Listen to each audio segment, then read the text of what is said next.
My name is Ashley Soros, and today I'm going to be talking about the New Testament of the Bible. So, the Bible is split up into the Old Testament and the New Testament, and the New Testament is after the life of Jesus. It's made up of 27 books, and they think about 9 different authors wrote the New Testament. We aren't 100% sure because they don't know exactly who wrote each book and if some of them had a couple different authors or which ones wrote which book, but their best guess currently is that it was written by 9 different authors. So the New Testament starts off with the Gospels. They are credited to Matthew, Mark, Luke, and John, respectively.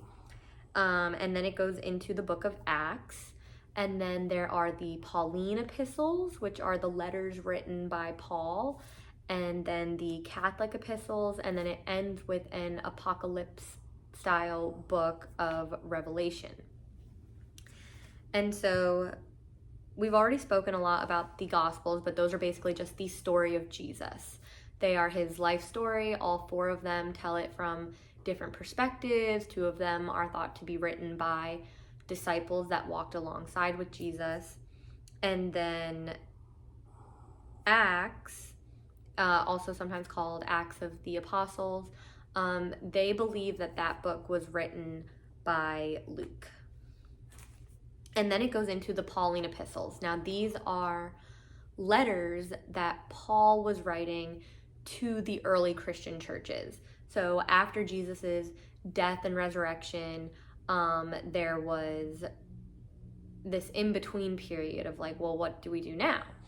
And Christianity started to grow, and it was growing rapidly, and that's kind of what Paul was doing, was he was spreading Christianity around the world. And at the time, they didn't have the New Testament. Like, the New Testament didn't exist. They only had the Old Testament.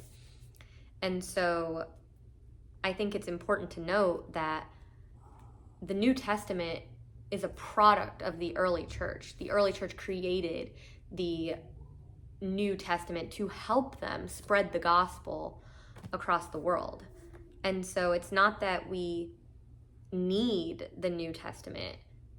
It was created as a tool for us to help spread the gospel and spread Christianity across the world. And so there's a quote that says, "The New Testament is the product of the church, while the church is not the product of the New Testament." The church could have proclaimed, and in fact did proclaim, the gospel without possessing the New Testament. But the New Testament could not have come into existence apart from the church. And so that's basically what this is. There's the Pauline epistles, which were written by Paul to specific churches to address issues that are going on in their churches.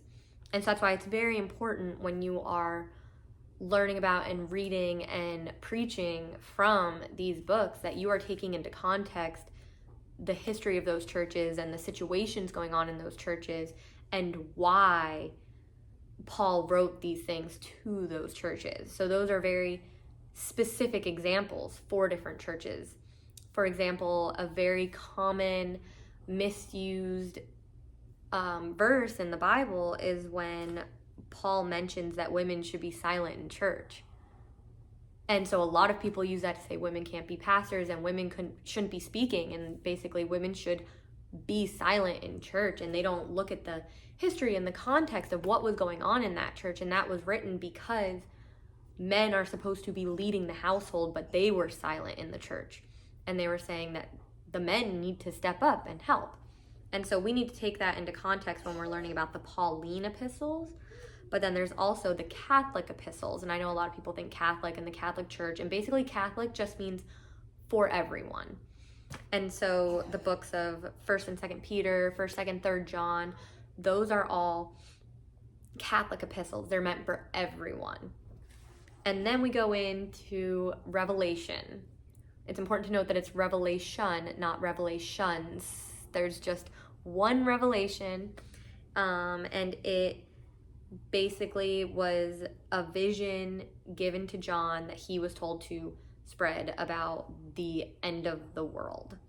And this is something that's very interesting to people. A lot of people are obsessed with trying to figure out when that's going to be and how that's going to happen. But I think it's very important to understand it with context.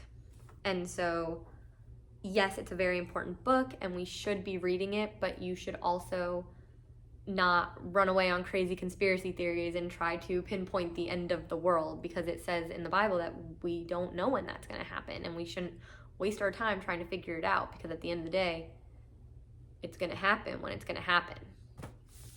And so that's basically a quick summary of the New Testament.